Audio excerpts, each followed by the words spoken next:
decisions that you're going to regret. But this was a decision that affected your.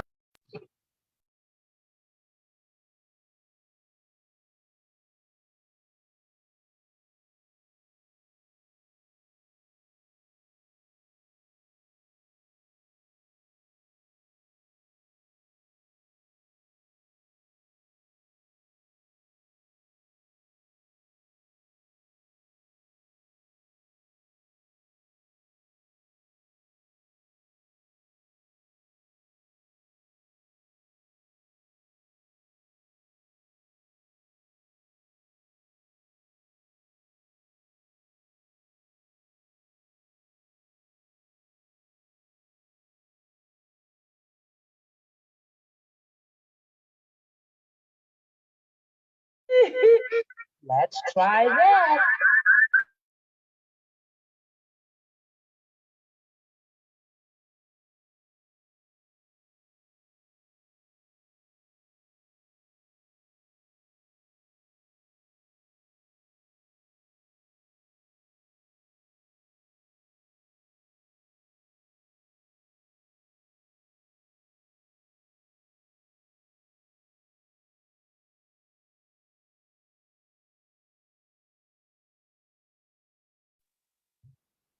Arlene Jones, palms up. Can you hear us? I can hear you now. Uh-oh, and so can the whole universe with all these echoes. We're going to work it out. Give us a minute. These technical difficulties been beating us up. Well, it's your girl. I'm going to figure out which one of these to mute. And when I do, we're going to be fine. How are you doing this week, Arlene? I am doing just well. Talk about your life in that class. Yeah. Sounds like you have a background. I'm having a little difficulty, so bear with us. Our guest hasn't arrived yet. So we're going to figure this out.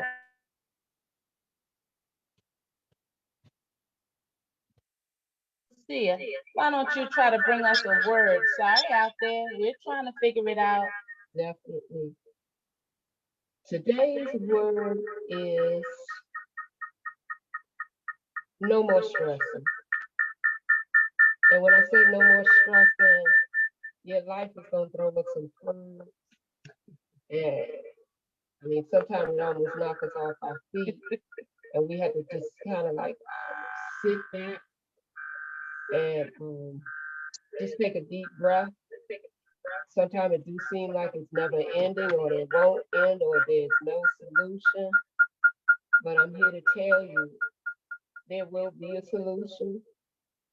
Again, I stress upon having the right people around you, so when you go through those problems, even if the situation doesn't change, just having the right people to talk to can alleviate some of the stress that you're going through and give you a chance to think about it and sort it out and see how it can be less stressful for you as the situation plays out. Yes, prayer is very important, but I also realize there are those that are non-believers that use other techniques, should I say, to deal with life situation. I'm not here to judge. I don't have a heaven and hell to put you in. All I can say, I know prayer works. Prayer really works. And the one thing that I have learned, though, that sometimes even though I pray out of my mouth, it's my spirit that God hears, and that's how my prayer is being answered. And it's taken a while to get to that level to understand that. And then I realized I can't always say, God, it's your fault why this is happening. I have to take responsibility for some of the things that are going on in my life. It's because I chose to do things a certain way. So the word says, he told Adam, by your brow you will slip and work for your things, and that does happen. I give you an example. You know, we get real happy when we get new cars and houses at the time. You know, we're emotional because that's taking place, but we don't think about the long result, the long commitment that comes behind when we sign those contracts. And yeah, when we first get them, sometimes we can afford them, but in life, things do happen, our incomes change, and the credit bureau don't give a hoot about that. Let's be real, because one day you can have an 800, wake up the next morning and you can drop to 450, and you're like, why? The world don't care about you. It's all about big money and business, really. We need to learn to come together and empower ourselves. And I mean, when I say ourselves, we as a community need to be able to empower ourselves. Back in the day, our community was very strong. We really didn't go outside our community.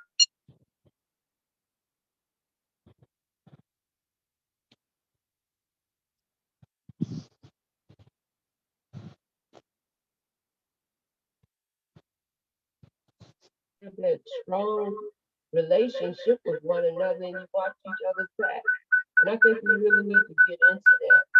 We've gotten so much into the technology of things that we don't know how to talk to one another and deal with one another. We don't know how to deal with conflict without violence. I'm gonna be honest, I say all the time, violence is in the United States DNA, because when the forefathers came over to this country, they took it by force. They didn't do love or anything, and it's happening today. Yeah, I said it, starting from the hill, those elected officials, I think it's time that we really start educating ourselves about election and voting. It does make a difference, whether you want to believe it or not. It does make a difference. When they see how many are registered and how many don't come out to vote, that says something to them, like they don't care. So why should we care? So those who pay us to put their legislation so they can do what they want in this country, that's what they do. So we really need to think about it. Doing this political time with Dr. Hamilton when she ran for DC mayor, it really opened my eyes to a lot of things in the political. I had already learned some things because it wasn't my first run in the campaign. We need to learn to vote, y'all. And I think we need to take this time to really educate ourselves and really know what we really want and make those elected officials accountable. Believe me, your voice is being heard. And I'm going to say to you again, go on our website, healthydcandme.org, and fill out that community report. Whether you're a DC resident, Maryland resident, or Virginia resident, your voice can be heard through that report. So again, stop stressing, start relaxing, take it a step at a time. I promise you, you're going to make it through. Love you. It'd be great if they heard you.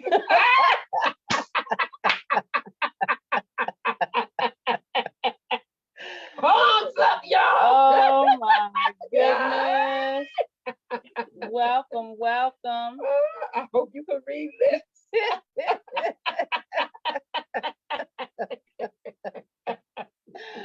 Oh my goodness, this technology. Well, palms up out there, palms up if you feel our pain. This is why we were taping it, because I tell you, this crazy technology, and poor overseer was just pouring her dear heart out. And I can't remember what I said. Hey, overseer, thank you so much for riding, girl, till the wheels come off, Hey, Facebook, thumbs up out there. We are so glad that you are joining us for another week. We have a wonderful guest that is in store to be with us this evening, and Mr. Rayvon Williams is his name, all the way from the West Coast. He checked in with us about a few minutes ago, said that he's en route to log in. So we were just bringing you this word, and I am so hopeful that you guys can hear us out there, because I tell you, it says that my browser is preventing access to your microphone. Wow. Every week. Every week. Come on, technology, God. Every small week. G-O-D. Come on now. Every week. It can't be us on the chopping block. I tell you, palms up. Guys, it's your girl. We are bringing you this show this week We have been out in the community. There is so much going on with our homeless folks as it relates to the closing of the encampments. And obviously, the city is closing the encampments because of the understanding of the spray parks. And so that leaves many of our citizens, bouncing from one area of the city to the other. And so I want you to know that the housing process is such that just because they get identified for having a voucher, if they are not willing to go and stay in those shelters, then that leaves them outside, which is ridiculous. They could sign their paperwork, get, their application submitted, but you've got Department of Health and Human Services, DC Housing Authority, and HUD all have to weigh in to some degree. Was it HUD or was DCHA, DHS, and there's another one of them acronyms that have to all weigh in and be involved in the processing of that paperwork. And I want you to know that in the past 60 days, our organization has been contacted with help for the transition of many of our homeless individuals. And I believe our guest is on the line. Hello, Mr. Williams, can you hear me? Hello? Okay, well, I'm gonna mute you if you're not our guest. Welcome to the Palms Up Show. Would you like to say hello? Palms up to you. All right, well, sometimes we have admirers. I tell you, they sure have been DMing a lot lately. But I was just saying, I wanted you guys to understand the internal process as it relates to helping our citizens and as it relates to knowing that we all have to roll our sleeves up and stay involved. Juneteenth is among us. We are, what, seven months outside of the election. I want you guys to understand that many folks are still seeking housing. Our mayor went down there and she said it was only, what, 221 people that were still homeless. Shout out to our representatives on the ground, Miss Jennifer Galencia and her whole New Kingdom family, as well as Gary. I'm sorry. You guys know that 221, what that number, does that number sound accurate to you all? Because I know better. We've got to start speaking up, because if we don't, they're going to run away with our narrative. And we speak about this all the time. We invited our guest today, Mr. Rayvon Williams, as a treat because we,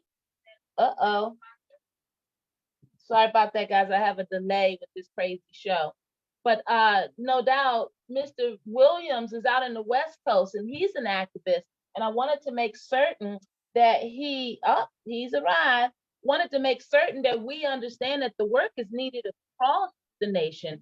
And without any further ado, we're going to jump right in and welcome our guest this week. I tell you, this technology we are working with or have been working with has really been beating us up. It's no secret. And when you go live, you don't have anywhere to hide all this good fun. Hey, Mr. Rayvon Williams, welcome to the Palms Up Show. Hello. Can you hear me? Oh, there you are. Of course we can hear you. How are you, sir? I'm well. I just want to say I apologize. LA traffic is real. I am here. I tried to get here on time. I do apologize. I'm never late. That is not who I am. So let me sincerely apologize. I am going to cam up real soon right now. Oh, well, I was going to say. Put the camera on. I'm just trying to make sure I'm okay because I'm running. I'm ripping and running. But I do apologize. But hopefully you guys can see me and I'll look presentable. Look like something. And truly not to disappoint, welcome to the Palms Up Show, Mr. Rayvon Williams. Palms up to you. Thank you so much for coming on and saving our tails. I tell you, this technology has been beating us up. We have a wonderful audience who are so loyal, and so we're going to pray to the technology God that they will be generous with us this week so we can get this broadcast through, because we broadcast and told them we had a model come into the platform. And of course, we're mental health advocates. So on our Amen. platform, we like to cover everyday people in the community doing extraordinary things. And if your Thank you. personal life just happens to be off the chain, then that's a nice help as well. So welcome to the Palms Up Show, sir. Thank you so much. I appreciate it. What's up, Mama Ann? Hey, baby. How are you? How are you? I love. How are you? How is the West I'm Coast doing. out there? How's your weather? The weather is amazing. As usual, it's a little gloomy, but it's still hot. It's a great day. It's a great day to be in LA. I wouldn't trade it for anything in the world. All right, all right. I know our folks are wondering, how did you get into modeling? Actually, I was walking down the street in New York City. Just happened to be walking down the street, and a young lady came up to me and she asked me, had I ever considered modeling or being a model? And you know, me being, you know, a country boy from the Midwest, I'm like, no, I have not.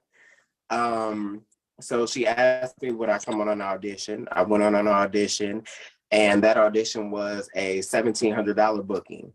And Wow. once I saw that $1,700, I'm like, wait a minute, just to take some pictures, I'm in this wholeheartedly. And it was actually a campaign for MTV.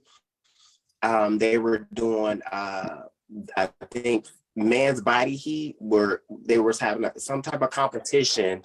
They were having a competition, the best body in the world. So they picked me off the street. I made the $1,700. I actually got to shoot that commercial with Adrian Bailon from The Real, and my model career took off from there. Thank you for that. I want to stop you for a minute because I can imagine that never our viewers are hanging intended on to this, be a model hanging on the at end of all. their seat, trying to hear you. Is it possible we can adjust your camera a little bit so we can get your feed directly in? Are we coming in directly to you, Hello? or is there a delay? To me, let me see what it is. Let me see what I can do on my end. And if we have to look at your... Okay, can you hear me a little better? I hear you a lot better now. Okay, I don't know if it's because of the camera. I don't know if it's because, yeah, I'm actually on the screen. I don't know. I'm so sorry. Oh, it's okay. You don't have to apologize. We're going to get through. I tell you this much. Your story is very enlightening already because I was just starting to say to you, let me explain this and then I can tell you why we're right on time with this story. We are mental health advocates, as you heard me mentioning. You know, Mama Cole's here, as I heard you affectionately call her. We are out in the community helping everyday folks. And, you know, the stigma in mental health is so thick. And so we created the Palms Up platform to be able to encourage our community members to be more empowering to one another, and to also understand that, you know, you got to take your punches and roll with them. Life is going to deal us all kinds of challenges. And in the community, we are all different from different walks. We have all different realities. And the stigma around mental health keeps so many from talking about their depression, you know, and so many of our circles for our children. They, you know, if you have depression, then you must be crazy. If you're anxious about something, if you're different, if your behavior is different, you know, but you and I know coming out of a relationship can be a challenge sometimes and temporarily emotionally debilitating. Oh my God. Am I touching I'm some going nerves? through that right now. Going through that right now. See, that's why you I'm are gonna keep it perfect real guest. with you, Mama Ann. I told you I I was didn't gonna say be anything, real. son. I didn't She say just hit on something. I didn't mean to cut you off, but whoo, Jesus, that was a lot. I'm going through that now. Well, that's why I just wanted you to know, to be comfortable, that we welcome you to the platform, and just to let you know that your story intersects with our everyday work. And a lot of the work we do is done off camera to preserve the right of confidentiality for our families that are going through, our individuals, so that every time you see Miss Rhonda or Dr. Coase coming, that it's not just about mental health. It's about us engaging everyday folks, helping us to be more in tune with our emotions so that we can stabilize our communities. But it starts with us. And so we like to bring everyday people such as yourself to the platform to talk about all the wonderful things that you guys do, and also to keep it real about things that we go through, sometimes temporary, sometimes long term. So it sounds like you got a story for us. But before we get into your story, I want to talk a little bit, because you were breaking up. You talked about being from the Midwest. Where exactly are you from? I'm originally from Canton, Ohio. Wow. Not too far from Akron, Ohio, home of the Pro Football Hall of Fame. What's up, 330? I know that's right. Represent Palms Up. And we say Palms Up just to give shout out, just to let folks know they're not by themselves. Give all honor to God, just to let folks know that we've got to get back into recognizing from whence our power comes. And so Palms Up is just, look, everybody roll your sleeves up, throw your hands up, because God, when you can't do no more, you give the rest to God. And so we thank you for being on the show. You talk about being from Canton, Ohio. Now, I know it must have blew your mind, one, to have someone just pick you out of a crowd, or are you that person that always had this good looking body and you just get approached every day, you know? Here's the thing. Being born in Canton, Ohio, and pretty much raised in New York, for me, it was like, I'm an introvert / ambivert. I'd rather be by myself. I feel good by myself in my own space. However, because I was always so athletic and my body looked the way it looked, I had no choice but to, as they say, be that dude, be that guy. Mm-hmm. But here's the thing. I don't see myself how other people see me. Other people see me as that dude or that guy, but I don't see myself like that. And I was just having a conversation with my spiritual father last night. And I said, he said, do you actually know? And it's weird because my mom said it the same thing last week. Do you know how people see you? Like, do you actually, like, have you ever like sat down and like really like looked at yourself? I said, no, because I don't take myself serious, because for me, I am more than what I look like. I am more than what my body presents. And I just wrote something on my social media platforms where I was just on my social media platforms. And I just said, you guys do know I have 3 college degrees, right? Mm-hmm. You got I said, talk about it. No. Yeah, I said, you guys are aware that I have 3 college degrees. I'm actually very intelligent and educated. I'm more than a body. However, am I confident in who I am, who God made me to be? You better believe it. When I walk in a room, I know I can stand next to anyone in there, rich, poor, famous, non-famous, and I am a genuine person. I will treat everyone the same. But am I a confident, humble person? Very much so. That is wonderful. And you're helping a lot of people tonight. We wanted to bring this platform to the virtual understanding, because during the pandemic, we had so many people that were going through. And of course, we do this work to rescue our children, but our families as a whole. But the truth of the matter is that we're trying to break the cycles. And you touching on quite a bit, because being a Black man and knowing who you are and showing up in this world with that understanding is half the battle. But that doesn't keep you from being challenged still, And so let's talk about these 3 degrees. And then I want to know if you'll share your testimony, a part that you're comfortable with. Because I want everyday folks out there to know that we can have our careers, we could be in search of our careers, and life will throw us a curveball. But the reality is that we like to teach our people to talk, or find that support circle that not going to have your business in the street, that you can trust, so that we can learn how to come back together again. But let's talk about these 3 degrees you have. What are your degrees in? So I have an Associate's of Science in Chemical Dependency from Kingsborough Community College. Awesome. I also have, I have a Bachelor of Science in Psychology from Central State University, and a marriage and a Master's in Marriage Family Therapy from the Chicago School of Professional Psychology. That is awesome. You are just the man for real. So not only do you have that awesome body and them killer look, you also got the brains to go with it. You are a threat, my dear. All right. So, the women out there and our young men out there, I don't know, so I always try to be politically correct. But are you a family man? And what by that? I mean, how many siblings do you have? Are your parents still living?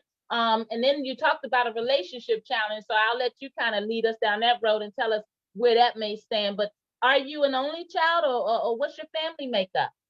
I actually have a twin brother. So Oh, I'm definitely not the definitely not the only child. There is on my mom and dad's side combined, there is 9 of us. Wow. 6 with my mom and 3 my dad, you know, in his outside endeavors. Yeah, So we have there's 9 quite a of few us. Papa Rolling Stones. Yeah. So there's 9 of us total. We have 4 boys and 5 girls total. My mom and dad, they're still living, thank God. And I wouldn't have it any other way because I can't bear anything like that right now. That's right. That's right. You know, I come from a good family. I come from a Christian family. I come from a family. We're Christian and we're saved and sanctified and filled with the Holy Ghost, but yet we're still human. We're still human. We still have problems.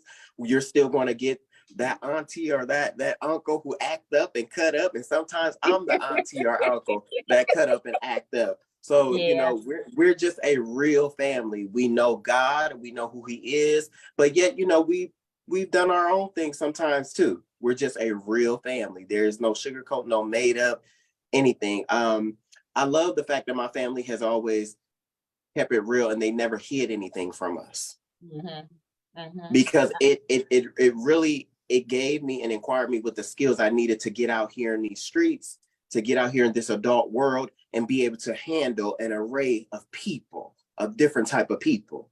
I'm so glad. Just hold on a minute and palms up, please. We got the palms up that you dropping some bombs, baby. I tell you, it is so important for our parents to understand. You know, Rayvon, when we get the call and we come in and there are children involved, a lot of times, you know, the family or the surrounding family or community want to point the finger because they think that, oh, they mental, they the problem. But what they don't recognize is the environment contributes to a lot of what our family and community members go through. And what you just said is so key. A lot of times, the first thing the elders or the older people want to do is to keep it away from the child, or they go into hush hush mode. They don't keep it 100. Not realizing pacifying them is just setting them up for the world that's waiting for them. So you just said some real talk. Thank you for that, brother. Go ahead. I didn't want to cut you off, but you were just saying how you appreciate your family for keeping it 100 with you.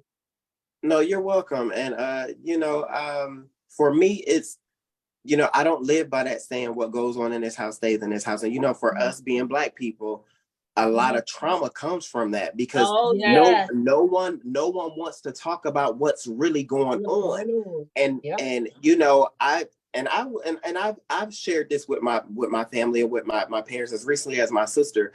I feel like a lot of things that was kept behind closed doors hindered me from possibly being the president of the United States. You get what I'm saying? Like for me, it's like, when I do have my children and when I do get married, there will be nothing off limits that they can't come and talk to me about. I would never tell them that they can't, you know, go to outside sources, whether that's a teacher, a counselor, or somebody who may be more equipped than I am to deal with whatever it is that they're going through. I don't believe in that. I don't believe and I don't live by what goes on in this house stays in the house. No, we're not professionals in this house in every aspect. That's why that's why God created therapists. That's why he created attorneys. That's why he created doctors. That's why he created the pastor. Because just because you're a parent or you're a grandparent, that doesn't mean that you're equipped to deal with what these children and what these teens, and not even just children and teens, what your husband, what your wife, what your boyfriend or girlfriend is going through. That's right. So for me, it's like I've always treasured the fact that I've always had a family where we could be ourselves, but I kind of was a little bit felt non-plush about the fact that in some instances they did want what goes on in this house stays in this house. And I realized that it's just a repetitive cycle. They were taught, they're only teaching us that because they were taught that and their parents were taught that. So for me, the cycle ends right here. That's right. What goes on in this house will not just stay in this house any longer. I love that. What goes on in this house will go to a doctor if it needs to, a therapist Hey. if it needs to, a pastor that if it healing. needs to. That's You know, right. all right, and That's not even just a professional. If you, Miss Rhonda, or you, Miss Cole, if you guys have experienced something that I haven't and I need some outside help, That's right. I'm coming Peer to you. counseling. That's I'm gonna right. lay my pride to the side, put my That's pride to the right. side, and I'm gonna put me feeling embarrassed to the side, and I'm gonna come and get the Mhm. help that I need. That's just where That's I right. am. You Yeah. know, you speaking truth to life, you know, so many, and palms up to you. I say it all the time that we can't heal today's problems of mental health with yesterday's understandings and approaches. We have learned so much of where we've misstepped in being able to help folks where they are in their journey and to provide them with all kinds of tools. You know, I look at, you know, I'm constantly reading. I look at the fact, I'm sure for you out on the West Coast, when we start talking about holistic understanding and holistic approaches to healing, you're seeing that probably second nature out there because you know, you guys are more, you know, you're living life from a different perspective out in the West. What I mean by that, I'm sure yoga and meditation and I these do are yoga now, hot you know yoga. what I'm saying? And we're still just trying to get our families to adopt and understand these things that are abnormal because they just weren't thrust before them, right? And so because we don't have a progressive approach towards mental health, everybody's all afraid, scared of the Mhm. labels and wanting to point it out just so you won't recognize that they may have it. And thank God that, you know, we all had to experience the pandemic together if we were going to experience something like that. Thank goodness it was something that we all had to experience, so no one felt that they were any different than the other. And everybody at some point felt a little touched, you know, because it got a real interesting for a long period of time. Yes, it did. And that's what life is about. You know, you don't know what you're going to walk out that door and walk into. So thank you so much, you beautiful Black brother, coming on this show and Thank restoring you. our faith and breaking the stereotypes that our men don't talk about emotions. So you know that's a segue for you to let me know what was I touching when I was talking about the temporary reality of coming out of a relationship. I couldn't even get to the grief part because you already testified and validated it. Yes. You know, for me, I've always been one of those people. I've been so career oriented. I've been so focused on, you know, school, and I've been so focused on being successful and making something out of my life and not becoming a statistic only to become a statistic because I made one bad decision. Mm-hmm. As far as my temper and my anger goes. And, you know, I've always been that type of guy. I say, you know, I'm not getting into a relationship. I'm sitting back and I'm watching, and I'm a product of divorce. My parents were together for 24 years, married for 24 years, and then they decided to divorce. Back then, I didn't really feel like, you know, it really had a major effect on me. As I got older, I realized it actually did. And, you know, I never really talked about it because I come from a strong mother. I come from a mother who put on her boots and said, you know what, I have to do what I have to do to take care of my babies. Regardless if he's going to be there or not. That's right.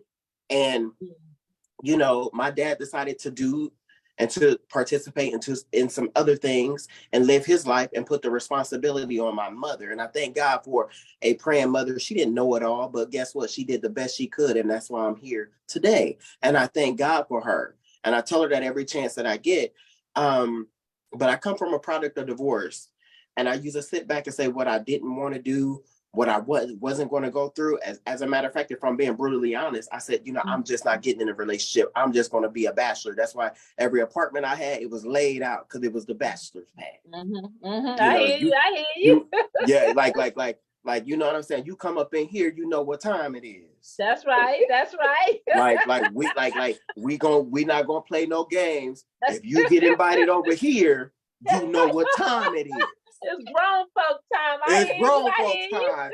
So and I'm talking about real grown folks time. No limitations. Right. Don't come up in here talk about I don't do this, I don't do that. No, when you come in here, we get down. Now, if I can keep it real and be myself, that's just who I am. But here's the thing: I don't invite just any old body. So if you get invited over, you special. So, I heard that. I heard I've that. always told myself, you know, I never wanted to be in a relationship, wasn't going to get in a relationship. And boy, when it just took me back to when my grandmother said, you tell God your plans if you want to. And he's gonna you know laugh what? at You know what? You're gonna find out how much of a sense of a humor he has. So- Like, hey, palms So up. here I am saying, oh, I'm never going to get in a relationship. I'm never going to do this. And I'm a very secretive and private person by nature. I'm a Scorpio. Oh, wow. Okay. Yes. Well, when you say Scorpio, secret and private, it is not the first thing comes to mind. But come on, tell this story, palms up. I know the first thing that come to mind, but you know, I'm trying to Scorpio. be PG-13. Palms up. Trying to be PG-13, but you know, That's right. the first thing that come to mind is true. Very good at it. Very much so. So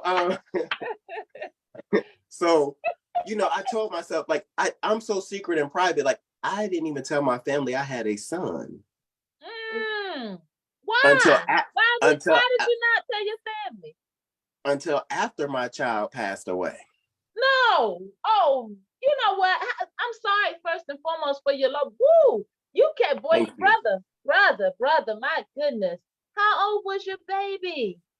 5 months, 4 Oh, days. I'm so sorry to hear that. Men go through and grieve just as much as our women who lose their babies. I'm so sorry to hear that. Why do you think it was something that you kept from your family? Was it intentional, or did it just all happen progressively fast? It was very intentional. You know, I moved to a different city. Mhm. I never planned on having a son. Let me just be honest. I never had planned on having a child. I'm going to be real, because you guys said I can keep it real. Me and his mother was just doing grown folks things. That's right. And one thing led to another. I remember when she sent me the text and said she was pregnant, I almost crashed my car. I was on my way to a job interview, and actually got to that job interview and bombed it because my mind was so busy. Your mind was somewhere else. Yeah. Focused on, you know, wait a minute. And the way she did, she sent a screenshot of the pregnancy test. And I'm like, oh man, I'm about to crash on this highway. So, but I will say this, when that child came into my life, he changed my life. And because he changed my life in such a positive way, I didn't want anything coming in that could pollute how I felt about that child and how I felt about myself at that time. So I didn't even tell my family. I didn't even tell. I think I told maybe one friend at the time. No, two of my friends at the time. My two female friends. See, all my friends are females. I don't deal with a lot of dudes because a lot of people say females talk too much. No, a whole bunch of niggas talk too much. Palms up, keep it real, black man. Why don't you? Oh, we breaking down those stereotypes today. That's right. So I didn't tell any of my homeboys because they talk a little much. But I told my two homegirls, and I literally lived in secret with my child. And then once he passed away, I could not live in secret anymore because I went stone cold crazy, off the deep end, suicidal.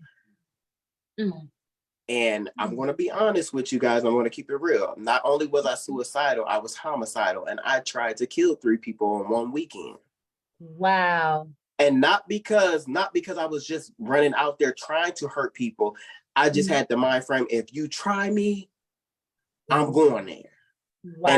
And it was that mind frame and mindset that I had. And this was in July. My son died in July 2010. Never forget it. July 12th. And I just remember my whole world crashing after that. Like everything like coming down. Like I didn't want to go to work, so therefore you start getting behind on bills. I didn't want to take care of myself, stop going to the gym. I didn't really lose the body, but it wasn't like it used to be. Like, but most importantly, I lost my mind. And I used to hear the older folks say when I was a kid, you know, hold on to everything you can. I mean, if you lose everything, you better hold on to your mind. I lost mine. That's like right. I literally lost mine. And from there, it led to me becoming incarcerated because I ended up allowing my anger and the bitterness and the hurt and the pain, being a Black man who didn't know how to grieve, who wasn't taught properly how to grieve, Mhm. which takes us back into the mental health aspect. That's right. I That's was not, right. I didn't know how to grieve. So, they say men only feel two emotions: anger and Mhm. when they're ready to be intimate. And at that time in my life, that was very much true. Mm. Like, it was very much true, just emotionless. As I was going through that 6 months, that process before what led up to me being incarcerated. Went out one night, had a good time, boom, boom, boom, boom, boom. Met this young lady. She said, let me buy a round of drinks. I said, okay, I'll buy the next round. In my mind, I'm thinking, we just had a good time. Now we about to get in the car. Just got a brand new car. I said, you know what? We're gonna go home and we're gonna do what grown folks do. That wasn't to be. Unfortunately, young man, he tried me. And I could have let this young man be. I didn't have to take it there, but because I was already in a bad place mentally, I just went ahead and took it there. Now, mind you, I gave him a warning shot. Boom, I let one off. Leave me alone. I don't want no problems, But he said something that, he didn't. What did he say? He said something along the line like, I don't care. I'm a part of this and part of that. I said, oh, so you don't care about me? So now I don't care about you. And I just let it off. And I end up doing something, but by God's grace and mercy, the young man lived. Because people, and this is how I know God is on my side, because people typically don't live after being shot in the neck. No, you're right. So I knew right then that God had a plan and a purpose for my life. What that plan and purpose was, I don't know. But I know during my entire incarceration, I was helping lead people to Christ. And the thing is, I would be just sitting in there reading my word, and someone would walk up to me and say, hey, this young man wants you to pray with him and pray for his case and this and that. And I found God using me in that way. And a part of me was appreciative and I felt privileged that God would use me in that way. But the human side of me is like, I'm going through my own stuff right now. Like, come on now. Like, man. I know that feeling.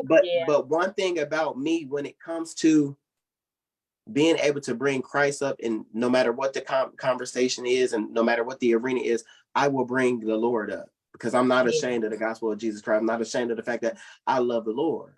I don't agree with him all the time and how he decides to handle me, but I love him. But I love that. Look, it's a perfect segue, because I don't want to run out of time. In all of your story, the glory part of it is the fact that you do activist work out there in the West Coast. Is that true? Is that the case? I do a lot of activist work out here. I think I've been an activist since 2004 when I did my first protest. So for me, like, getting up out there, the whole George Floyd thing in 2020, that was nothing new to me. We had been doing that. That just gave us a bigger platform and a bigger a bigger platform all around, so people can see us and see what it is that we do. But I run a nonprofit out here, the Feed the Homeless Initiative, for the people by the people. And what we do is we feed the homeless. We give out scholarships to deserving students taking up a African American studies or going to attend the HBCU here, because I am a graduate of a HBCU, Central State University, the best HBCU. All right, palms up, Central State and all the alumni. Central State University. So so out here, what I do is I try to impact lives the best way that I can. And growing up in the type of family I grew up in, I watched my mother and grandmother, the first thing they would always do to complete strangers is feed them. And that's something that stuck with me, like feeding the people. Once you start feeding the people, you're able to have certain conversations, engage in certain conversations, and people are willing to open up in ways that they wouldn't normally open up just from a meal. That's why they say food is the best way to someone's heart, or to a man's heart, or whatever it is that you want to say. So, I'm just out here trying to feed the homeless, trying to help the students, trying to speak life into somebody. Even when I don't feel life in me, I still want to be able to speak life into others, because I know as long as I'm doing that, God is going to take care of me. That is so wonderful, so wonderful. And palms up to you and all your great work and all of your vulnerability in order that we can help save a life. Our young people are so glued to this internet or this social media, and we're trying to challenge the negative that's out there with something positive. I'm so glad that you took the time to come by our platform this evening, because we need to hear more from our men, because, you know, obviously statistics are out of whack. I don't know how you guys are faring in terms of crime up there. I know that your homelessness is it's off just the charts. too much. And Ann is mentioning that you did a documentary. I did a documentary a couple of years back on Black Lives Matter, where basically I went all the way back to the 1600s, all the way to the present day, and I just different cases that stuck with me, as far as like Black individuals who were killed by either the Ku Klux Klan or police officers or Caucasian Americans in general. What I did is I pulled about 66 of them, and I don't know why I pulled 66, but I think it has something to do with the number of books in the Bible. 66. I pulled 66 individuals, and I don't want to scare anybody, but I will say this. During that whole month, that process, that 4 weeks, these 66 individuals that I pulled actually came to me. And one of them was a little girl in Detroit. She came and she sat on my lap and she touched me, and her touching me, I was able to see everything that happened to her. And it traumatized it traumatized me for months afterwards. Like Eric Gardner, Ahmaud Arbery, like they all came to me, and I was able to see exactly what happened, how it happened, and why it happened. And I felt led to do a documentary, and I did that documentary, and I got, you know, about 66 friends of mine to come and help me and portray each individual. Wow. And it was a success, and you know, I'm proud of that work. I don't think I will ever do anything like that again, because it's traumatizing. It was heavy, but there is one individual who he comes, and every now and then, because he has not had justice yet, he'll come to me. It's a young man in Atlanta. His name is Kendrick. He was killed and wrapped up in a mat down in Atlanta. And the individuals who they think did it, their dad is a sheriff. So it was a lot of cover up. But I did that documentary, and it was very successful. And I'm proud of that work. And now I'm working on, you know, a few other things that's not so deep, not so traumatizing, relationship wise, kind of like what I went through, and you know, going through a recent heartbreak and breakup, and you know, but you know, the series that I'm working on now is dealing with cheating and deceit and honesty. Wow. Those are some topics that'll bring them to the table, that's for sure. Before we go too far and too fast, I want to make sure folks have a way that they can see or view your material. Is the documentary somewhere that we can direct them? Is it on your social media or YouTube? It's on all my social media platforms. It's on my my Facebook, both Facebook pages, Rayvon Williams and Harlem Nights. It's on there. You'll have to go back to 2020 though. You go in the archives and look at 2020, and you'll be able to see it.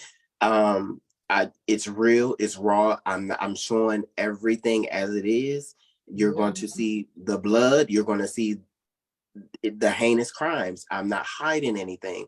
So if you're not prepared to go there emotionally and see those type of things, I wouldn't suggest that you go there until you're ready. I would just say pray to see if you're ready to experience that kind of documentary. But you know, if you want to go and support, it's going to definitely touch you. So I would say have a box of tissue with you. And I won't lie, have someone there who can talk you down, because it's going to anger you. Wow. And what is the name of it again? The documentary is called My Life Matters. My Life Matters, and it's on your Facebook feed. And Rayvon Williams, are you anywhere else, like YouTube? YouTube or Instagram or Twitter? Instagram wouldn't allow me to post it because it was too long. But it's definitely on Rayvon Williams, and it's on Harlem Nights Facebook pages. Okay. And if need be, if you contact me, I can definitely send it to you. Okay, well, I think we are going to reach out and help me get that, because I think it is necessary to post it. I tell you, can't be no realer than or no more traumatizing than the guns that we are dealing with here every day, and all of the violence that's happening in our streets here in the nation's capital and across DMV period. We're experiencing an uptick in violence, and the reality is that a lot of it has to do with the disconnection on the community level with the folks that are making the laws or supposedly enforcing them. We're going through a changeover in our head of our police department. Yeah. We also have our health department director, which is no longer in place. So we have a lot. We have problems setting up a crime lab. So really trying to seek justice and really, handle these cases in a way that the folks that need proper medical comprehensive care get it, and the folks that need some sort of rehabilitating or some sort of consequence enforcement gets it. But we're still dealing with the skewed lines of failed leadership, corrupt leadership.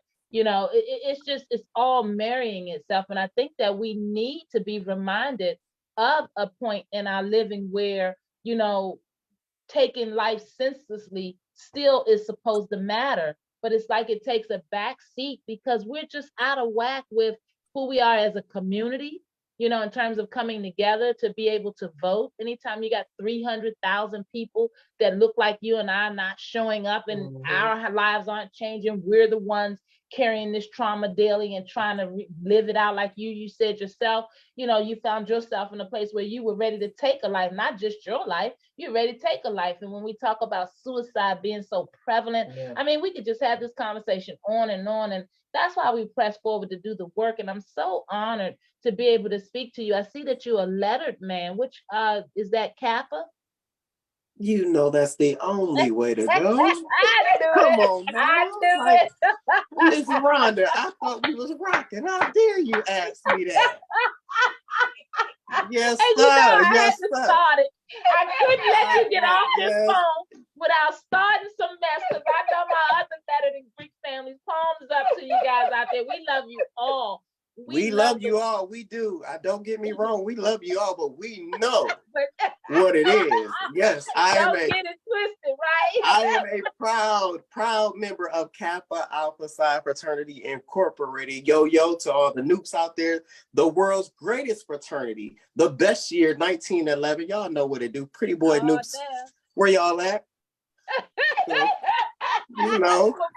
Palms up to that. We'll just be a couple, what they call it, groupies, and just co-sign. I hear all the time that Kappa is the way, but my other fraternities, like I said, we're gonna shout it out because they'll be on the platform giving me some stuff. Look, right? What's on the horizon with the modeling and how, talk to us about a day in the life. Do you do the modeling full time with so many choices and talents? I mean, my goodness. You know what? After getting out of that very toxic relationship that I was in, very abusive and toxic relationship, I started back modeling. Sometimes you can get into these relationships and situationships and you lose sight of who you are and what it is that you like to do and what it is that was pulling you and calling you and that you were just like really gifted at. Once that relationship ended back in November, I decided to get back into the modeling game. And I just happened to be blessed to get a major modeling product deal with a clothing company. You guys, I want you guys to go to www.leericky.com and go there and check out the fashion. This is a Black fashion designer. He won, I do believe, Project Runway. Nice. And we were following each other for a while. And he hit me up one day and was like, you know what? I would like to hire you to be a product model. And that was my gateway back into the modeling industry. And, it's been a blessing. The campaign has been doing really well. The spring collection is doing really well. I was able to, you know, work, get back to doing what it is that I love, make some money. The clothes are amazing, get amazing pictures, and you know, just get my feet back wet back into the game. I have a couple other campaigns coming up. I'm praying, you guys pray with me that I get the Fashion Nova campaign and that I get the Boohoo Man campaign. Those are big campaigns that I really want, and that I'm praying for. I am just right now, I'm open to any and every opportunity presented. And, you know, I'm not looking for anybody to just drop anything in my lap. If it happens, I thank God for it. But all I'm asking, you just crack the door a little bit and I'll kick it the rest of the way open. Hey, look, there's no doubt in my mind, brother. I really appreciate you. Boy, I tell you, you keep on keeping on, Black Man. And let me just claim both of those ad campaigns for you, because I tell you, you are a perfect persona of a human being. So I can't imagine that God wouldn't favor you in those two instances. Let me get this website down so our folks can know. It's www.thericky.com. LeeRicky.com. Okay, Lee, is that Lee? Yes, ma'am. Okay, LeeRicky.com. Ricky, RICKY. RICKIE. See, that's Ricky why I have to Collection. ask. Yep. That's why we have to ask. So, guys, it's www.lee, Lee, Ricky, RICKIE.com. Go and support your boy. Go and please put a few prayers in the air for him for his next upcoming campaign. So, is modeling going to take you, forward into your life of leisure and keep your world of philanthropy going, or are there other things on the horizon that you think you'll get into? I think a lot of people forget that I used to write songs. Like I had the opportunity to meet with Mary J. Blige and John Legend some years ago, back in 2016, and just allow them to see my catalog and see what it is that I do as far as the songwriting category goes, and I got a lot of good advice what I need to work on, what I did really well, and so. I've been back in the studio just writing music and just really trying to get back into the arts because I'm a very creative performing arts kind of guy. Of course, I'm working with the nonprofit daily. That's something that I'll probably do until God decides to check me out of here. I took a little break because that kind of work is a lot. Yes. And it can be overwhelming. Yes, it can be very, is. very overwhelming. Yes. And it can be and if you don't know how to separate your emotions, it can be emotional to go out there and to see those people in need. And my thing is this, wanting to do more, but feeling like I can't. I don't always have the resources to do more. So for me, I'm just praying that God really opens some doors. Spectrum TV just gave us a $5,000 grant. John Rivers just gave us a $2,000 grant. And, so many people have come and helped us. And then just the small donors, just being in the grocery store and a Caucasian lady sees the cake with the name of the nonprofit, said, "What is that for?" And I explained it to her. And she says, "You know what? Let me write you a $500 check." And just little things like that lets me know like I'm on the right path. But sometimes, like I said, it can become overwhelming and it can become a bit stressful. And then the enemy knows how to sneak in there and try to discourage you as well. When you're doing like that kind of work, he knows how to come in there and discourage you. But as far as the nonprofit goes and the modeling goes and the music goes, like I'm taking every opportunity that is presented to me. I don't live my life by tomorrow isn't promised. The next second isn't promised. I could be talking to you right now and drop dead. That's how quick it can be. So for me, every opportunity that is presented, Rayvon Lavelle Williams is taking it. And that is that. And I am going on in his name, moving forward, not allowing my past to hold me back. It's easier said than done. But, last night I had a conversation with my spiritual father and he just let me know, we tend to ask God to renew our minds, but we fail to realize that in order for God to renew your mind, you have to do your part. Amen. Yep. Amen. Yeah, That's some I just real got talk there. sorry. Pump I just up. got chills. I just got chills saying that Yeah, I can because understand it. I can understand it. You dropping some pearls here today. Guys, it's your girl, it's your girls, and we are on the Palms Up platform. And I tell you, technology gods have been trying to take us out of here, but we've got a wonderful guest, Mr. Rayvon Williams, and he's been talking some real talk. We're going to make sure to get this reposted so you guys can have all and every opportunity to hear this word. Hey, Rayvon, before we get out of here, tell our folks on the East Coast that don't have the pleasure or haven't had the pleasure of knowing what it feels like to live in the West Coast. How is an East Coast, or I'm sorry, technically a Midwestern young man finding it living in the West Coast? you know, being born in Ohio and raised in Harlem, for me, the West Coast is now home. It's home. Like I really have come to enjoy the peace of mind that California, that Los Angeles gives you, but you still have the city life of New York. But but it's a little calmer. It's a little more relaxed. The weather is amazing. Like, I've been spoiled by the weather. The weather alone is what's keeping me here. I don't care how high the rent is, how high whatever it is. I'm gonna make a way because I'm staying in Los Angeles, California, unless God tells me to go somewhere else. You know, the people are just, they're laid back here. They're not so serious like we are on the East. They're not so serious. They're laid back.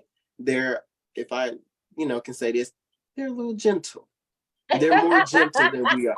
You know, in New York and DC and Baltimore, they rah aggressive. Like, we they rough around the edge. So and even on the Midwest, back in my parts, Cleveland and Akron and they're a bit like, what's up? Like, here it's kind of like, how it's need to chillaxing and rizzle dizzle, whatever they say. It's really like that out here. I don't smoke, but you can get marijuana here when you want. Look, you a whole tourist commercial right now. All you got to do is tell our folks they come out there and get the marijuana, and the weather's off the chain. Man, listen, get the marijuana. The weather is good. People are moving out here for the beaches and that. So let me just go ahead and say that. But what I will say, talk about the earthquakes. Have you experienced one since you've been there? And is it as big of a deal as it seems like it is to those of us watching? Yes, ma'am. I have experienced quite a few earthquakes, and thank God that they haven't really knocked anything over yet. It's just been slight little ones. Living downtown LA, we're kind of safe, but like on the outskirts of California, they get it really bad. Just like they get wildfires and some other things. But all in all, I can't really complain about LA. It rarely ever rains out here. That's it rarely awesome. ever rains. But I will say this: when it do rain, it rains. Like when it finally rains, it rains. But LA has been a blessing. It has been a real blessing. I feel like I found my niche. I found where I need to be. And I just thank God for sustaining me, because I will tell you this: do not move to LA without a plan. This ain't the type of city to try to figure things out. You better know what you going to do, and you better know and have a B, C backup plan, because being behind on 1 month's rent here could be life or death. That's why you see so many homeless people, because when your rent is $25,000 and $3,000, 2 months behind, it's over with. It ain't like the East Coast where you can dig yourself. I mean, like the Midwest where you can dig yourself out of $800 bind. Oh no, this is $3,000 and $4,000 and $5,000 rent. And but what I will say, if you can make it in New York, you can make it here, because New York is a little more expensive, but LA gives you more bang for your buck. Okay, well, look, palms up. Look, you did a wonderful tourist commercial. I think you got another calling, because you certainly sold us on the West Coast, at least those of us that want to tip our toes in the ocean out there and see what it's all about. Palms up to you, brother, coming through the platform. May is Mental Health Awareness Month. I had no idea that you were so degreed and so scholared in mental health. So why don't you help us close out the show with a wonderful message, anything that comes off your head or your heart with regards to mental health? This is the thing I want to tap into is I want to, and again, me being a Kojic boy, I got to bring God into this. If you are out there and you're battling suicidal thoughts and ideologies, I just want you to keep your head up, get around some people that can help you, that can speak life into you. I'm one of those people. I've battled suicidal thoughts since I was a child, not because I'm, weak or, I'm not strong. Sometimes you simply just get tired. You be tired and you want rest. And like, sometimes it's like, I'll do anything just to get some peace. But I want to speak life into you right now and let you know that your life matters. Do not take yourself out of here. You have purpose. I want you guys to go out there and get this book called The Purpose Driven Life. Find your purpose.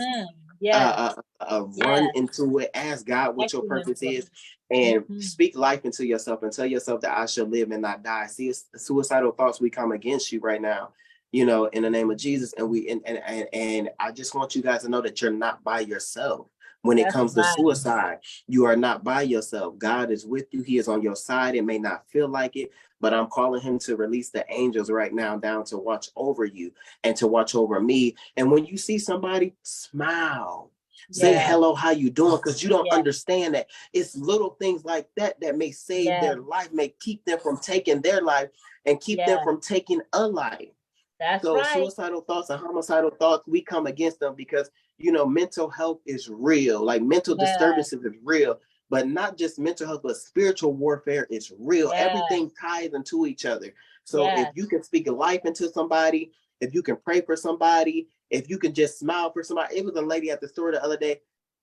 I just paid for her stuff because I'm like, you know what, this may help her. Like, just do something good for somebody else. And when you do that, not only will your heart be uplifted, but your mind will be uplifted, your spirit will be uplifted. And I want you to know this. Please stop listening to people who say mental health isn't real. Please stop listening to people who try to shun you and try to tell you that what you're feeling doesn't matter and it's not real. Get away from people who would like you to believe that your reality isn't your reality. Let's just hit it like this. Your reality is your reality, but you can gig yourself out of that and change it if you want to, and if you seek the right help, because there's help out there for you. But you can't just sit on your butt and expect things to change. You have to get out there and help yourself. And you have to get around people who's going to speak life into you, who's going to push you. And sometimes that's family, sometimes it's friends, sometimes it's your lover, whoever it may be. Get around somebody that's going to speak life into you, and don't deny that you feel the way you feel. Allow yourself to feel that, but don't sit in that. Thank you. Oh my goodness, that's a word. That's a word. Palms up. And brother, I want you to take that same advice, because sometimes we go out running after everybody else and caring for everybody else. A dear mentor had to tell me, hey, Rhonda, you got to always remember, you won't help them all. Even though your heart wants to, you won't help them all. So you got to be able to balance that, because you just feel like you can just take one more call, right? And like you said, we go through to get through, but those of us that are out here doing the work, doing God's work and trying to stay, true to the mission and be good stewards, sometimes we got to make sure to love on ourselves and take care of ourselves. And brother, you all right. I thank our dear sister Ann for making the introduction. I tell you, every week we holding our breath because we got so much going on and we're ready to grow to the next platform. And as you said, every time elevation is in place, here comes the devil. Oh man, I want to remind you, pulling you back, but we're not having that nonsense. So we bring this word because we know that God is in control. So and let me say just one more thing.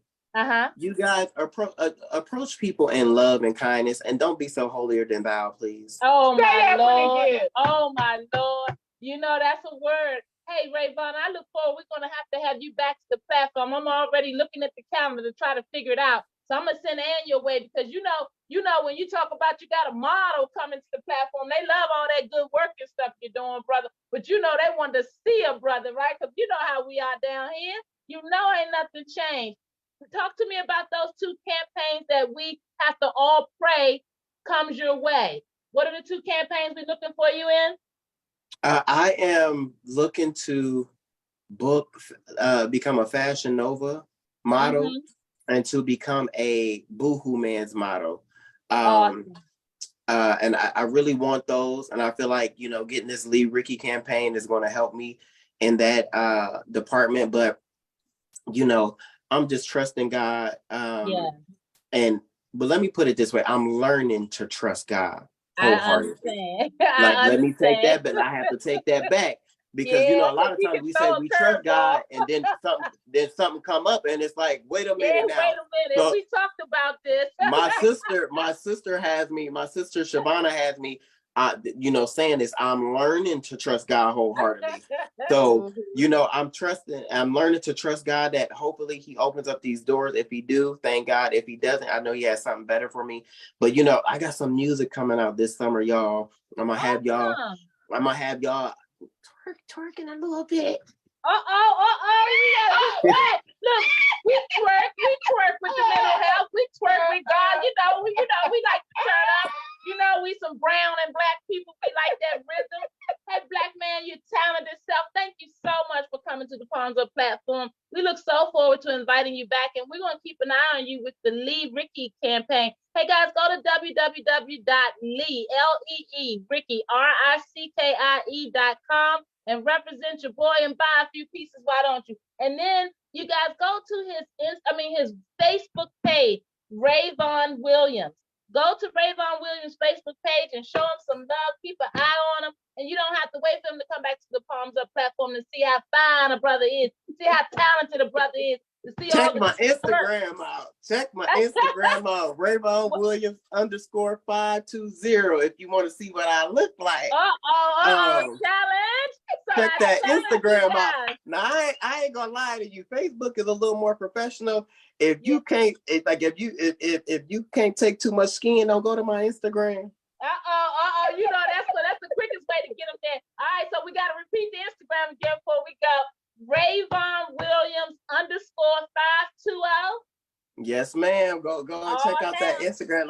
And this is my new Instagram. My old Instagram was deleted at like 35,000 followers. So this is my new Instagram. I have about 5,000-6,000 followers, and slowly but for surely it's coming back. But every day, I have a lot of my modeling pictures and my campaigns on there. But I ain't gonna lie, I got some hot skin stuff on there now. I cut up a little bit. I cut up a little bit on Instagram. I tell you, keep it real, don't I? I say, do what you love. We're gonna keep it easy for them, and we're gonna make sure to post your links on our website on the healthydcme.org, the Palms Up TV page. We always archive the shows, and we will do the same with your show. And we'll make sure that when they go to see the show link, they'll also see the links to your social media, brother. We appreciate. Can I give you one more link? Can I give you the most important the most important link? Go to www.feedthehomeless. Yes. Feed the Homeless by rw.com, and go and check me out. Go to our Instagram page, Feed the Homeless Initiative, and check us out. See what it is that we do. Donate if you would like to donate. Yeah, awesome. Just check us out. I like that. Now that's www.feedthehomeless. Yeah, it's www.feedthehomeless. The Instagram page for the Feed the Homeless is, let me make sure I'm giving you the right page, because I have so many pages. The Instagram feed for Feed the Homeless is Feed the Homeless Initiative _RW. That's our Instagram page. Okay, Feed the Homeless Initiative _RW. Okay. And then the website is www.feedthehomelessinitiative.com. And check us out, interact with us, see what it is that we do. You can come out and volunteer. You can donate if you want to. We take used and new and gently used clothing, shoes, anything that will help those in need. We're definitely down to take and down to have. $25, a $25 donation can feed up to 15 people. A lot of people say how? It's because I can budget and I know what I'm doing when it comes to feeding people. So, if you guys want to give a gift in order to help somebody, you're more than welcome to do that. I keep our receipts. You can see where your money goes, because it doesn't go to me. So, that's just what we're doing. That's what I'm out here doing. I'm just out here trying to make a difference in this world with the time that I have. um, love it. because I love realize helping others is the only reason why God continues to keep and help me.